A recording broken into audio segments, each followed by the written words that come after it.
By the late 1980s, Las Vegas was fading. Tourism had stalled, casinos were crumbling, and Wall Street predicted collapse. Yet one man risked $630 million and Wall Street scorned to build a tropical fantasy in the desert.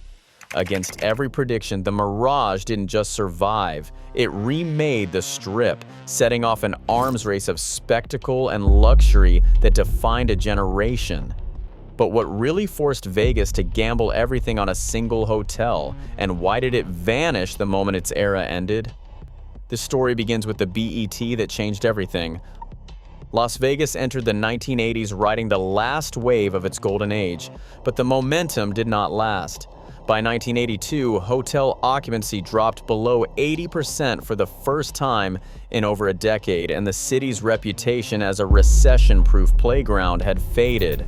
The Strip's most famous properties, once symbols of glamour, were showing their age. Most had been built in the 1960s and 70s, and few major new resorts had opened since. The 1980 MGM Grand Fire that claimed 87 lives left a lasting scar on the city's image. Tourism numbers told the same story. McCarran Airport peaked at over 10 million passengers in 1979, but traffic slipped in the years that followed. Visitor growth slowed, then plateaued. Atlantic City, newly legalized for gambling, began siphoning off East Coast travelers. Fuel shortages and rising airline costs made the trip to Nevada less appealing for many. Even as the national economy recovered, Las Vegas struggled to regain its footing. Gaming revenues, when adjusted for inflation, stagnated through the early 1980s. In 1981, Clark County's casino earnings actually fell by nearly 7% in real terms. The old promise that Las Vegas would always bounce back started to sound hollow. Wall Street analysts began to doubt that Vegas could reinvent itself. Some declared that the era of the Strip's glamour was over for good. By the late 1980s, the city's core problem was impossible to ignore. The Strip was filled with aging resorts, and the number of visitors simply was not growing fast enough to support bold new projects. Corporate takeovers and regulatory crackdowns added to the sense of drift.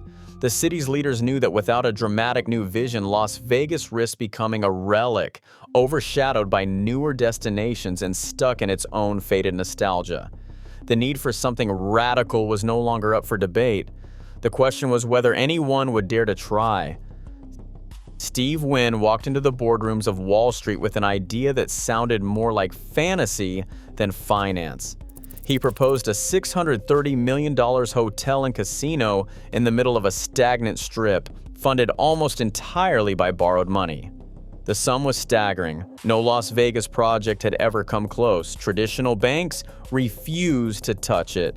They saw a city losing its shine, a tourism market that had flatlined, and a developer asking for $500 million with nothing but blueprints and bravado. Wynn turned to Michael Milken's Drexel Burnham Lambert, the undisputed king of high-yield bonds. The plan was simple in theory, but radical in practice. Sell $525 million in junk bond mortgage debt to investors who had never backed a casino before. These bonds promised high returns but carried high risk. If the Mirage flopped, bondholders could lose everything. Wynn's pitch was relentless. He promised a resort unlike anything on Earth, a volcano erupting nightly on the Strip, a rainforest under glass, white tigers, dolphins, and rooms priced far above the city's average. He argued that Las Vegas did not need another casino, it needed a destination. Analysts were skeptical. The Wall Street Journal ran skeptical headlines. The Financial Times called it a gamble destined for bankruptcy. In closed-door meetings, bankers grilled Wynn on everything from occupancy projections to the cost of maintaining live animals. They questioned whether tourists would pay premium prices for a Vegas room or even come at all. The Strip's recent history offered little comfort. No major resort had opened in over a decade, and the city's last building boom felt like ancient history. But the numbers were relentless. Wynn needed to sell every bond just to break ground. Drexel's team pounded the phones, pitching the Mirage as the first true Wall Street casino deal. The risk was enormous and the reward could be even greater. In the end, investors took the bet, lured by Wynn's vision and the promise of double-digit returns. The Mirage became the first Las Vegas resort built with Wall Street money, its $525 million junk bond mortgage setting a new high watermark for casino financing. The project broke ground with the eyes of the financial world watching, and the future of the Strip hanging in the balance. Construction crews arrived at the northern end of the Strip in 1988, facing a patch of desert that would soon become the most ambitious resort Las Vegas had ever seen. Joel Bergman, the architect behind the project, stood with blueprints in hand, tasked with turning Steve Wynn's wildest ideas into reality. The vision called for a tropical paradise in the middle of the Mojave, a place where palm trees would scrape the glass ceiling, waterfalls would crash into turquoise lagoons, and a volcano would erupt nightly, visible from miles away. The Y-shaped hotel tower began to rise first, each wing angled to maximize the view for every guest. This wasn't just an aesthetic choice, it was a calculated move to ensure that even the most distant room felt like a front row seat to the spectacle below. Engineers debated how to keep the rainforest atrium lush and alive in the desert heat. Standard air conditioning wasn't enough. They designed a custom climate system to control humidity, temperature, and even the scent. Each morning, hidden machines released the aroma of coconut and pina colada, masking the sulfur from the volcano and greeting guests with a sensory welcome that felt both familiar and otherworldly. The volcano itself was an engineering puzzle. It had to erupt on cue, night after night without fail.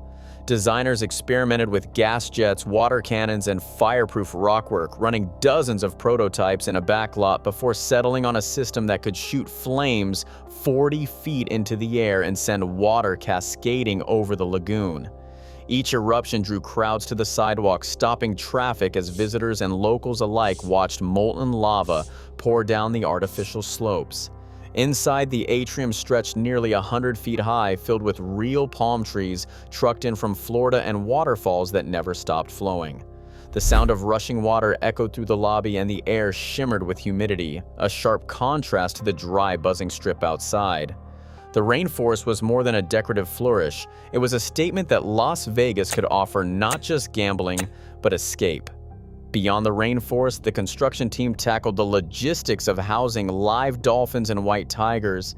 Special filtration systems kept the dolphin habitat pristine, while the secret garden's enclosures blended illusion and safety. Siegfried and Roy's Theater, built to hold over 2,000 guests, used a ticketing map that eliminated bribes and backdoor deals. Every seat, from the front row to the balcony, was available to anyone willing to wait in line or book early enough. For the workers on site, the pace was relentless. 6,000 jobs depended on getting every detail right, from the glass on the Y-shaped tower to the choreography of the volcano's eruptions. Opening day arrived on November 22, 1989, with the Strip transformed. The Mirage was no longer just a dream on paper, it was a living, breathing wonder, proof that spectacle, engineering, and imagination could create something the world had never seen before. The Mirage's opening week delivered results that stunned even its most optimistic backers.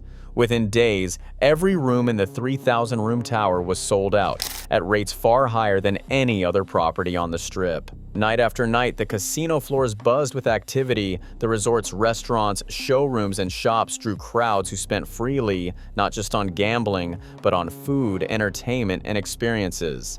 In a city built on the promise of easy money, the Mirage made its fortune by selling a new kind of dream. Casino and tourism analysts quickly took notice. The numbers spoke for themselves. The Mirage generated more than $1 million a day in revenue, an unheard-of figure for a single property in 1989. The resort's high-end rooms, priced well above the city average, maintained full occupancy. Non-gaming income, spending on shows, dining, and attractions made up a larger share of the bottom line than at any previous Las Vegas casino. For the first time, the Strip had a resort where the casino was not the only engine of profit. Debt service, once the project's greatest risk, became a point of pride. The Mirage paid back its Wall Street mortgage years ahead of schedule. Bondholders who had braced for disaster instead saw double-digit returns. On earnings calls, executives pointed to the resort's performance as proof that Las Vegas could support luxury at scale and that the city's future depended on more than just slot machines and table games. The impact rippled across the Strip. Within months, rival casino operators launched plans for their own mega-resorts, hoping to capture the same blend of spectacle and profitability. Steve Wynn himself doubled down, using the Mirage's success as a springboard for even more ambitious projects. The Bellagio, which opened in 1998, took the concept of luxury and spectacle to new heights with its dancing fountains and art collections. The Venetian, debuting in 1999, offered guests a taste of Italy, complete with canals and gondolas. Each new resort followed the Mirage's blueprint with immersive themes, high-end rooms, and attractions designed to draw crowds even if they never placed a bet. Las Vegas visitor numbers reflected the change. In the year after the Mirage opened, tourism surged by 16%, the city's largest one-year increase to that point. Over the next decade, annual visitors more than doubled, pushing past 45 million. The Strip's skyline transformed as older properties were demolished to make way for ever larger resorts, each chasing the promise of higher profits through entertainment, dining, and luxury. A casino analyst reviewing the data in the early 1990s described the Mirage as the first proof that Las Vegas could reinvent itself through experience, not just gaming. The numbers backed up the claim. Non-gaming revenue, once a footnote, now drove the business model for the entire Strip. The Mirage's financial triumph did not just rescue a struggling city, it set off a domino effect that would define Las Vegas for a generation. The Mirage's rise was fueled by a single visionary, but its fate would be decided in boardrooms far from the Strip. In 2000, MGM Grand completed a $6.4 billion merger with Mirage Resorts, absorbing Steve Wynn's empire and rebranding it as MGM Mirage. The deal was the largest in casino history at the time, justified by promises of scale, efficiency, and shareholder returns. Corporate executives spoke of synergies and streamlined operations. The focus shifted from spectacle to quarterly earnings. Decisions about the future of the property were now made to maximize value for investors, not to chase a founder's dream. Over the next 2 decades, Las Vegas saw a wave of consolidation. Family-led resorts gave way to sprawling portfolios managed by holding companies. The city's icons became assets on a balance sheet, traded and leveraged in pursuit of growth. By 2022, MGM Resorts International faced new pressures, rising costs, changing visitor habits, and the relentless push for higher margins. The company announced the sale of the Mirage to Hard Rock International for just over $1 billion. The transaction included the land, the brand, and the responsibility to reimagine the site for a new era.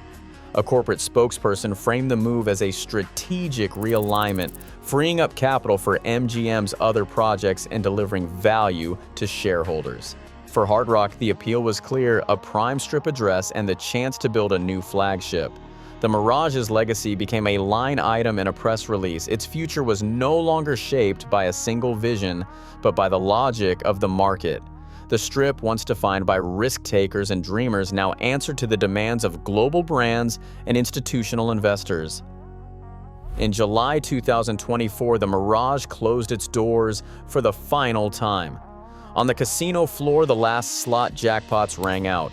Longtime employees, some who had greeted guests since opening day, shared quiet farewells, trading memories in the back-of-house corridors and staff cafeterias. The atrium, once filled with the scent of coconut and the rush of waterfalls, became a gathering place for guests hoping to capture one last photo beneath the palm trees. Outside, crowds formed along the Strip for the last volcano show. Flames and water erupted against the night sky, drawing applause and tears from those who had watched the spectacle for decades. Within days, demolition crews moved in.